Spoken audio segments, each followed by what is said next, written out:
Hi everyone and welcome to English for You. I'm Pat. And I'm Mike. So today we're going to be discussing something called a Manhattanhenge, and that kind of relates to Stonehenge.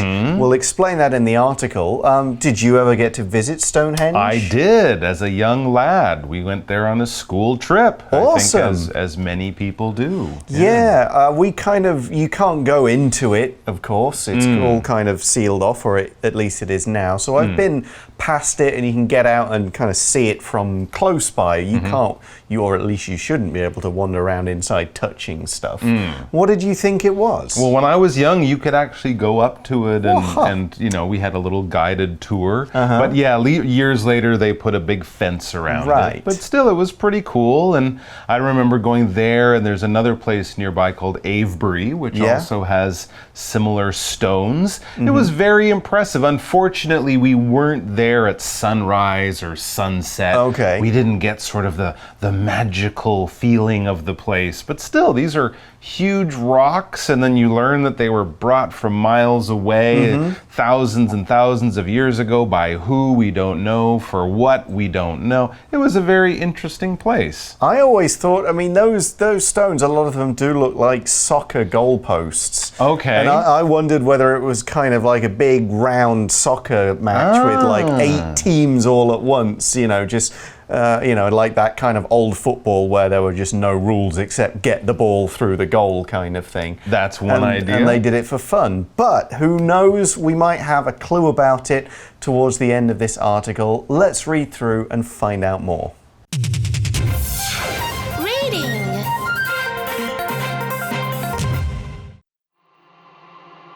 Manhattanhenge, when the city meets the sky. On 2 evenings in May and July each year, people gather on the streets of Manhattan to see something unique. The sun sets perfectly between the tall towers of the city. A ball of fire falls between the skyscrapers. This event is called Manhattanhenge, and it happens because of the way New York City was built. The buildings are arranged in a grid pattern. This lets you see right through the city on most roads. However, the city does not face exactly east or west. Instead, it was built at a 29-degree angle.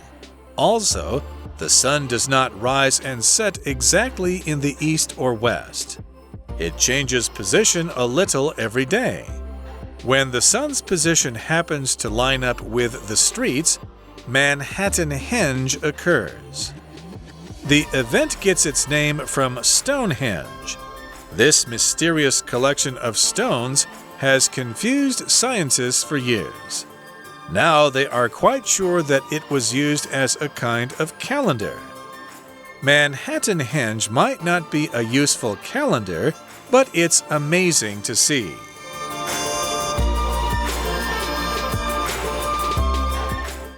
Okay, so our article is going to start by kind of describing a sort of a situation or what happens to lead to this idea. It says, on 2 evenings in May and July each year, people gather on the streets of Manhattan to see something unique. Manhattan, of course, one of the 5 big parts of New York City. It's I guess it's where a lot of the famous stuff is. Sure. Down by the sort of, it's got the Wall Street Financial District, it's got the Empire State Building, it's got Central Park and all the rest. But it's also, people go there at these times to see something unique.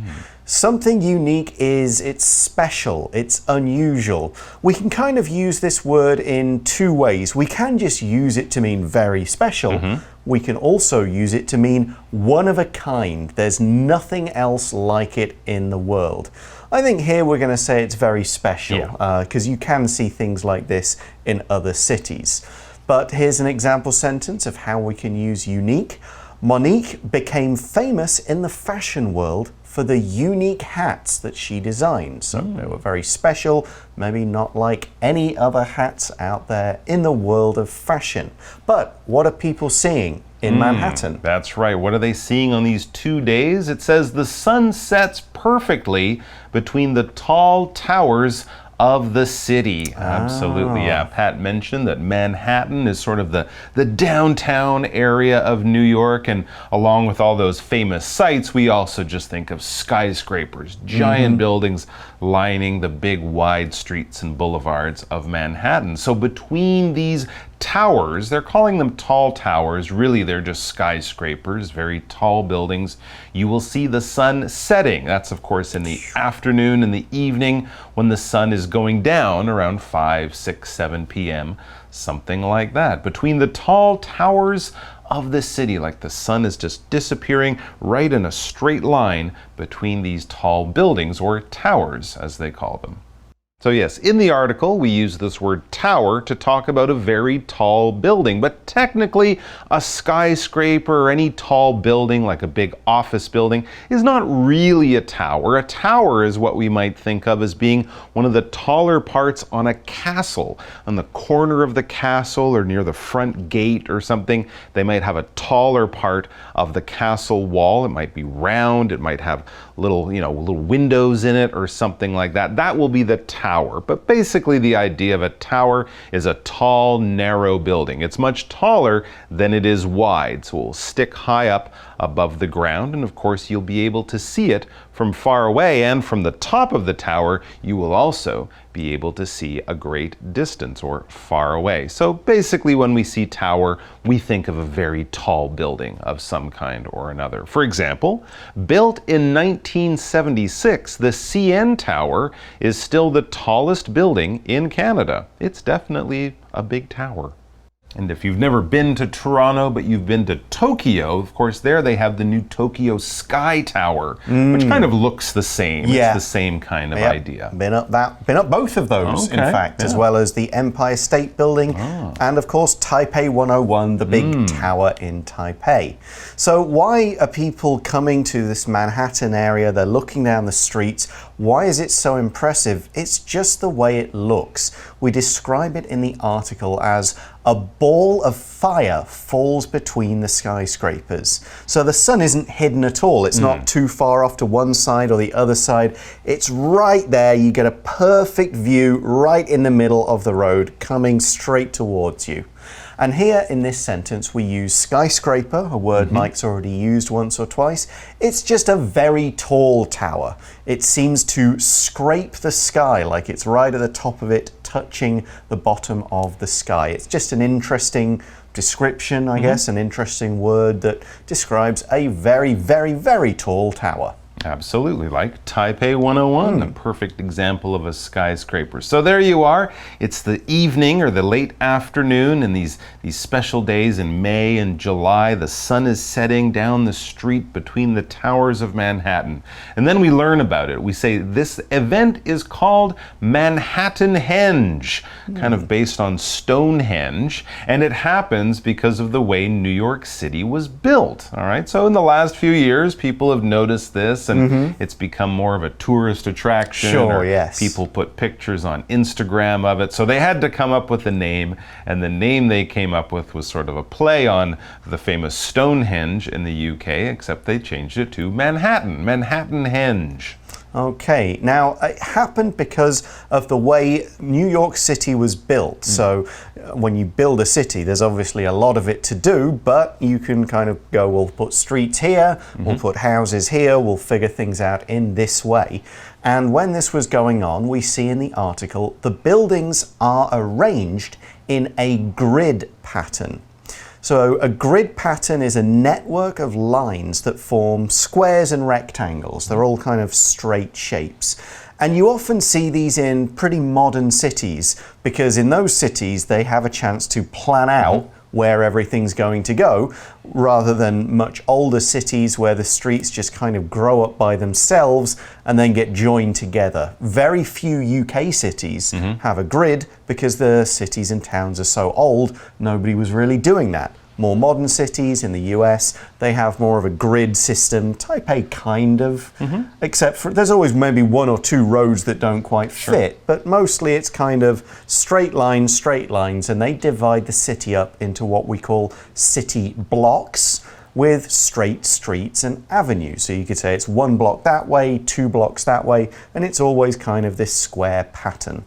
So what do we mean by pattern? Yes, so this grid pattern, it also makes it more easier for cars to drive around, sure, right? yes. They can travel in straight lines along this grid pattern. A pattern is basically a planned out arrangement of things. You kind of think about how you want to arrange or lay things out. It's often an organized, kind of logical way that you will repeat again and again and again. We use patterns in all sorts of things. In music, the rhythm, the dance that you dance to on a song, that's a pattern, right? The beats are always going at the same time and it doesn't change. And as you hear that pattern, you can follow along and tap your foot and dance or something like that. And of course, we have patterns that we can see on clothing. There might be a pattern like this. This is kind of a grid pattern. Right. You could have a pattern with flowers in different places, but you'll notice that the flowers in this corner are also repeated in that corner and all over. So patterns repeat themselves, they're sort of laid out, they're planned out, and often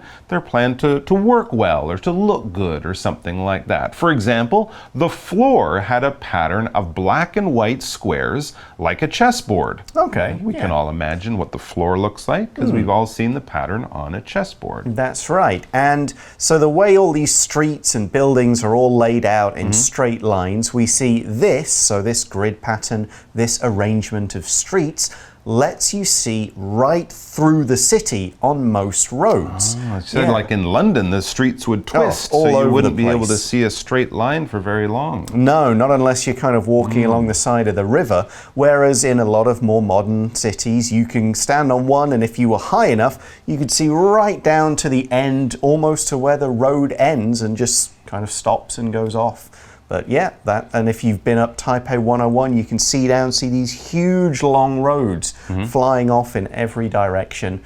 So that's what it means. You can stand in a high place and see right through the city from maybe even from one end to another on a clear day. Now you might be wondering, well, the city is laid out in this pattern. It doesn't change. The sun always rises in the east and sets in the west all the time, right? We know that from science class, but why can you only see it on a few days each year? Good question. Well, we learn. However, the city does not face exactly east or west. Instead, it was built at a 29-degree angle. Well, that's actually a really good point. A lot of cities are not laid out exactly north-south, east and west. We might say, oh, I live in North Taipei, but it might actually be the northwest part that we consider the north because most cities are not exactly following north, south, east, west, and Manhattan is the same. If you look at it on a map, you'll notice that the island of Manhattan is bent or, off center a little bit from north and south. It was built on a 29-degree angle. Let's find out more about this word exactly. So we learned there that the streets of Manhattan do not line up exactly with east and west, with the way the sun would rise or where the sun would rise and set. Exactly, this is an adverb we use when we talk about things that are not off by a bit. They're precise. They're right on the thing that you're talking about. All right, so if I want you to tell me exactly how old you are, I might not even want to know how many years you've been alive, how many days or minutes you've been alive, something like that. We're talking about being very precise. When we talk about things that we want to be exact, that would be the adjective, or being, exactly about something. We're talking about, well, we don't want to have any guesses here. We don't want to have any information that we're not totally careful of and precise on. For example, John woke up at exactly 8 a.m. Not 8:01, not 7:59, but exactly 8 a.m. And the amazing thing is he did that without an alarm clock. Good lad, It's John. easy with an alarm clock because it will ring at exactly 8 a.m., but if you do it every day without an alarm clock, that's a little strange. It is a bit. So the city of New York, or certainly in Manhattan, the streets aren't exactly north, south, east, west. And we also see in the article that also the sun does not rise and set exactly in the west or the east or west. Now, of course, the sun doesn't move at all. The earth moves, the earth goes round, and the earth is not exactly north-south, top to bottom. It's kind of tilted at an angle. Yes, that's right. So it changes position a little every day, all right? So if you looked for where the sun was rising in June and then came back in November, it would be generally in the east or west, but it wouldn't be in exactly the same place because, you know, the earth is not exactly north-south and the earth moves around the sun through the seasons and all that kind of stuff. So it really only lines up with those streets in Manhattan. The streets don't change, but the sun does. It only lines up on a few days of the year. Exactly. We see in the article it says, when the sun's position happens to line up with the streets, Manhattanhenge occurs. So here we've used the phrasal verb happen to. If something just happens to happen, it occurs by chance. It's not a plan. They did not build New York just so that Manhattanhenge could happen once or twice a year. It's just they notice, oh, okay, this happens sometimes. It happens at these times of years.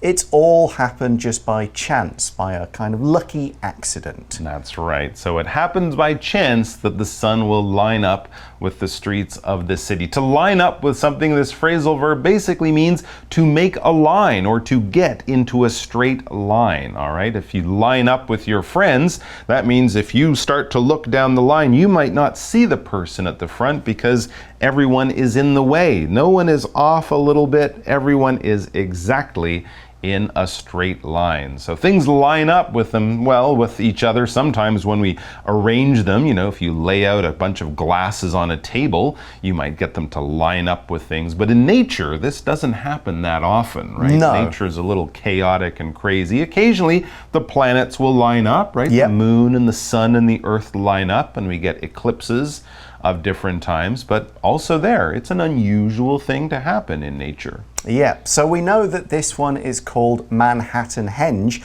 and as we've mentioned earlier, the event gets its name from Stonehenge, this kind of ancient thing in the UK.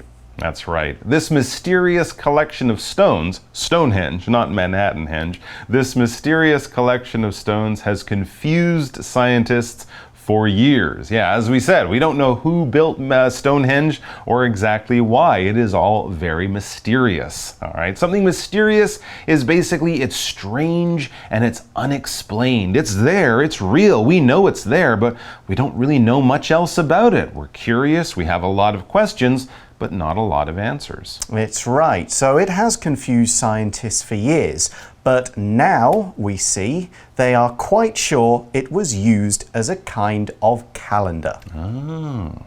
So a calendar, when we talk about this, most of us normally mean some kind of table, a chart. It could be a paper one on your desk or the app on your phone that shows you the days, the weeks, the months in a year. So if you want to know what day is the 11th, you look at your calendar, oh, that's a Monday.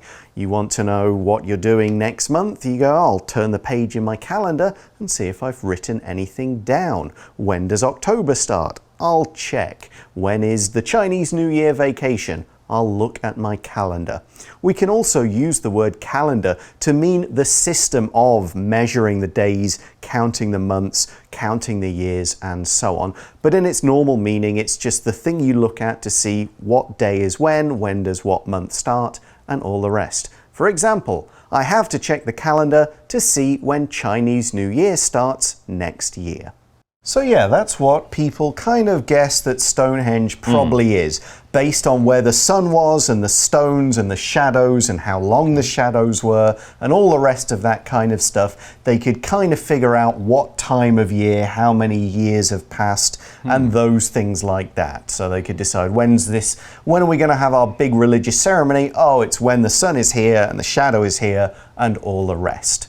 So that was what Stonehenge But what about Manhattanhenge? Well, Manhattanhenge, as the article says, might not be a useful calendar, but it's amazing to see. So yeah, I don't think many people in Manhattan come out of their apartments and look down the street to where the sun is and go, oh, it must be July 17th because the sun is just to the left of that building or something like that. And of course, today we have proper calendars on paper. You have one on your phone or you can find one anywhere. It's not thousands of years ago. But still, seeing the sun line up with all these tall buildings as they stretch for probably several miles through the middle of Manhattan is definitely amazing to see. Something that's amazing, it's an adjective, and it's one of those adjectives we have a lot of in English. It's great, it's incredible, it's fantastic, it's wonderful, it's stupendous, it's unbelievable. It's something that will blow your mind and you'll tell all your friends about and you'll definitely remember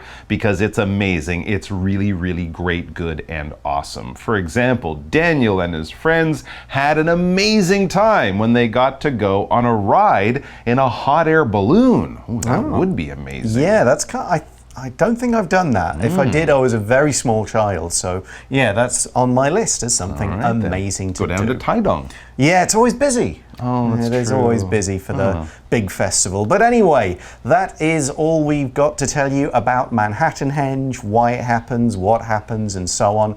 So that brings us to the end of our article and to our For You Chat question.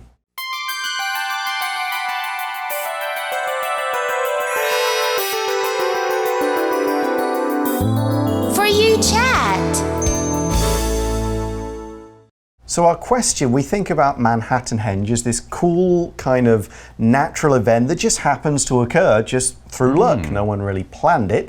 What are some other natural events that you know about? Can you describe them? That's an interesting question. I guess a popular one these days, especially for people from Taiwan, is going to places to see the northern lights, right? A lot of people like to go to northern countries, especially in Europe, maybe Iceland or northern Norway or something, and they go up there to see the northern lights. You can see them at different times of the year. I think summer, winter, I'm not sure when is the best, but the northern lights is basically because certain rays or energy from the sun comes and it bounces off the air that's around the earth and it creates these really magical lights up in the sky. They're kind of hard to describe. People who've seen them say, well, they're kind of, the best one I've heard is, you know, when you see oil in a puddle on the road, you know, and there's that sort of rainbow effect of the oil in the water. It's kind of like that, but imagine that across the night sky with the stars peeking through. It's pretty amazing, and you can see why people from here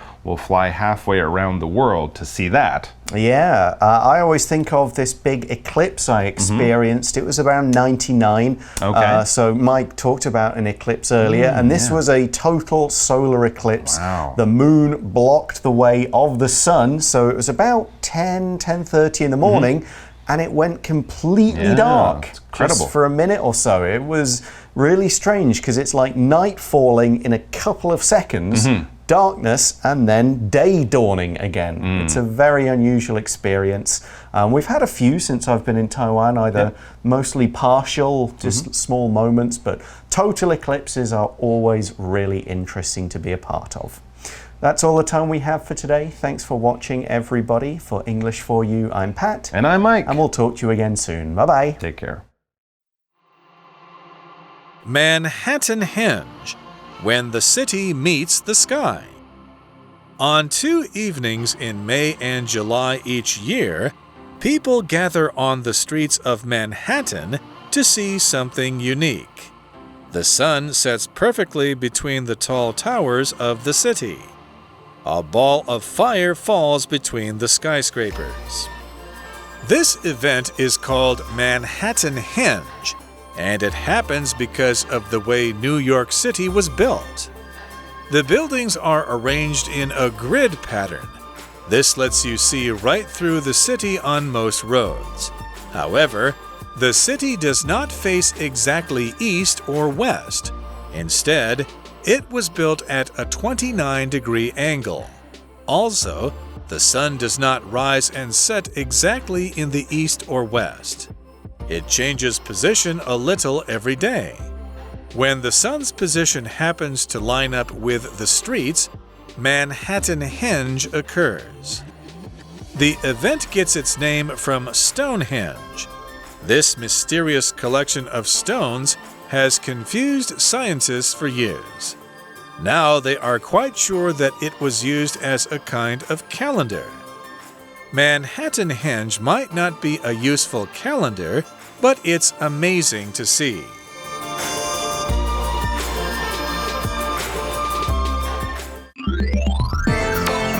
Vocabulary Review. Unique. All the red houses here look the same, but that blue one over there is unique. Tower.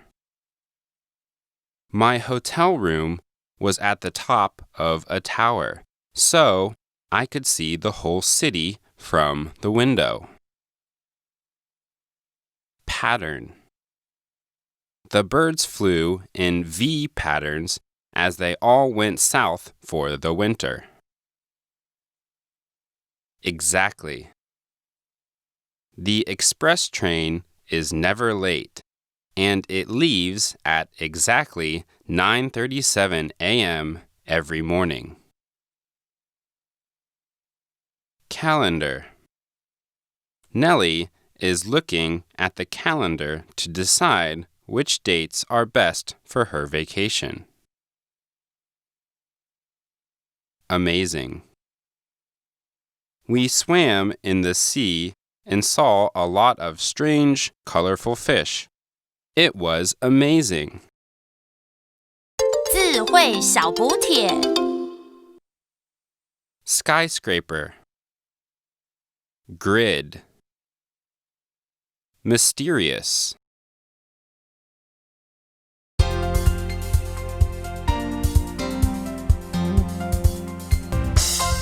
以上节目是由活用空中美语制作，活用空中美语杂志，请洽询全国各大书店。如欲索取试听教材，请来电02-2364-4000 02-2364-4000，或上网查询，网址是 www.english4u.net www.english4u.net